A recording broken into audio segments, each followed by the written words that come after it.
So తెలంగాణలో రాబోయే లోక్సభ ఎలక్షన్స్ని దృష్టిలో ఉంచుకొని People's Pulse and South First అనే సంస్థలు సర్వేలు నిర్వహించాయి సార్. మరి సర్వే రిజల్ట్స్ ఎలా ఉన్నాయి? కాంగ్రెస్దే హవా అంటున్నారు కదా, మరి ఎలా ఉంది? ఓట్ల షేర్ ఎలా ఉంది? మరి గత అసెంబ్లీ ఎలక్షన్స్తో పోలిస్తే ఇప్పుడు ఏదైనా డిఫరెన్స్ కనిపిస్తుందా sir? People's Pulse and South First అనే 2 సంస్థలు సర్వే చేశాయి. 11 ఫిబ్రవరి 11 నుంచి 17 వరకు సర్వే చేశారు.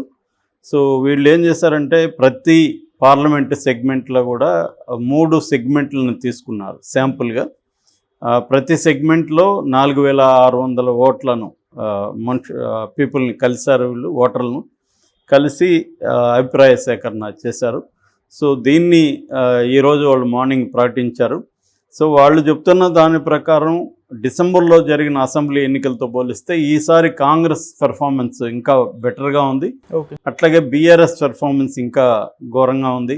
బీజేపీ కూడా చాలా మెరుగుపడింది అప్పటితో పోలిస్తే. సో వాళ్ళు చెప్పిన దాని ప్రకారం కాంగ్రెస్కి 8 నుంచి 10 లోక్సభ స్థానాలు వస్తాయి. బీఆర్ఎస్కు 3 నుంచి 5 లోక్సభ స్థానాలు వస్తాయి. బీజేపీకి ఏమో 2 నుంచి 4. ఇది వాళ్ళు చెప్పింది. ఇక ఓట్ల షేర్ తీసుకుంటే కాంగ్రెస్కు 40% ఓట్ల షేరు, బీజేపీకి 23%, బీఆర్ఎస్కు 31%, ఇతరులకు 6%. సో గత ఎన్నికలతో పోల్చుకుంటే డిసెంబర్ అసెంబ్లీ ఎన్నికలతో పోల్చుకుంటే కాంగ్రెస్కి 1% పెరిగింది. గతం అసెంబ్లీలో 39% కాంగ్రెస్కు ఉంటే ఇప్పుడు 40% వచ్చింది. బీఆర్ఎస్కు 6% తగ్గింది, 37% వచ్చింది లాస్ట్ ఎలక్షన్లో. ఈసారి 31%కే అది పరిమితం అవుతుంది. అంటే డ్రాస్టిక్గా బీఆర్ఎస్కి తగ్గినట్టుగా మనం చెప్పుకోవచ్చు. ఇక బీజేపీ 9% పెరిగింది.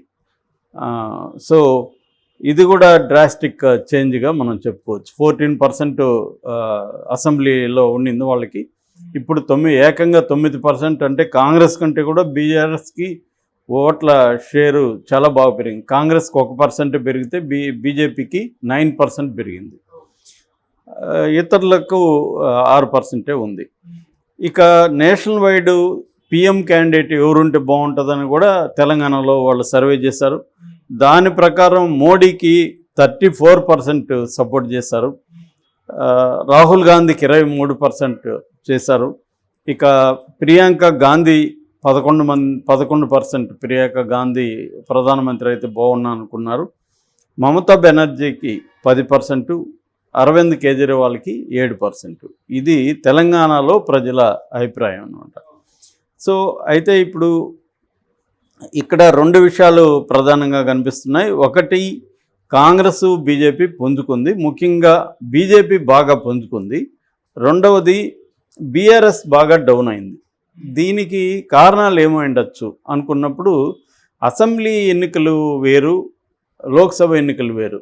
జనరల్గా ఏ స్టేట్లో అయినా అసెంబ్లీ ఎన్నికల్లో ఓట్ల ఓటింగ్ సంబంధించి ఇన్ఫ్లుయెన్స్ చేసే అంశాలు స్థానికంగా ఉంటాయి. ఆ రాష్ట్రానికి సంబంధించిన ప్రధానమైన అంశాలు ఆ రాష్ట్ర నాయకుల మధ్య ప్రధానంగా ఉంటుంది.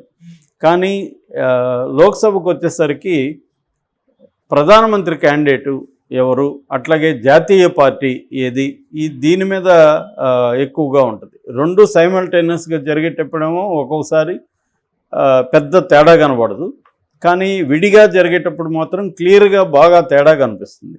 అందుకనే ఇక్కడ మనకు క్లియర్గా ఇప్పుడు ఇది Modi versus Rahul Gandhi kind of అయిపోయింది. అట్లాగే బీజేపీ వర్సెస్ కాంగ్రెస్ అనేది బలంగా కనిపిస్తుంది. అందుకని ఇవాళ మోడీ వర్సెస్ రాహుల్ గాంధీ అనేసరికి ఇంకా రాహుల్ గాంధీకి మోడీ కైండ్ ఆఫ్ ఇమేజ్కి దగ్గరగా రావడానికి కూడా రాహుల్ గాంధీది కష్టమైపోతుంది. మోడీకి అబ్సల్యూట్గా దేశంలో ఇప్పటికి కూడా అబ్సల్యూట్గా మోడీకి ఫేవర్గానే ఉన్నారు ఓటర్స్. ఇంకా పెరిగిందే కానీ గ్రాఫ్ తగ్గిందేం లేదు. ముఖ్యంగా రామ ప్రతిష్ట ఏదైతే ఉందో రామాలయంలో ప్రాణ ప్రతిష్ట, దాని తర్వాత నార్త్ ఇండియాలో విపరీతంగా పెరిగింది, సౌత్లో కూడా ఎంతో కొంత పెరిగింది. రెండోది ఏంటంటే ఇండియా కూటమిలో ఐక్యత లేదు, వాళ్ళల్లో వాళ్ళే కొట్టుకుంటున్నారు. సో ఆ క్రమంలో ఏమవుతుందంటే కాంగ్రెస్ వ్యూహకర్తలు కూడా చితికిల పడిపోతున్నారు. మోడీ వ్యూహాల ముందు కాంగ్రెస్ కూడా ఏం చేయలేకపోతుంది.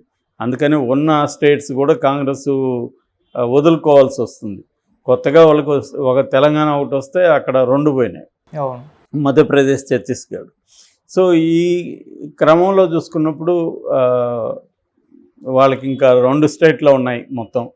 సో నేషనల్ లెవెల్లో కూడా మోడీని ఎగతాళి చేస్తున్నాడు. 40 వస్తాయి, మీకు 40 రావాలని కోరుకుంటున్నాను అని. అంటే పార్లమెంట్లో రేపు ప్రతిపక్షం అన్నా ఉంటుందా అనేది పెద్ద ప్రశ్నగా ఉంది. దానివల్ల కొంతమంది భయపడతా కూడా ఉన్నారు. మోడీకి అబ్సల్యూట్ మెజారిటీ బీజేపీకి కానీ వస్తే కంప్లీట్గా రాజ్యాంగాన్ని మార్చేస్తారు అని.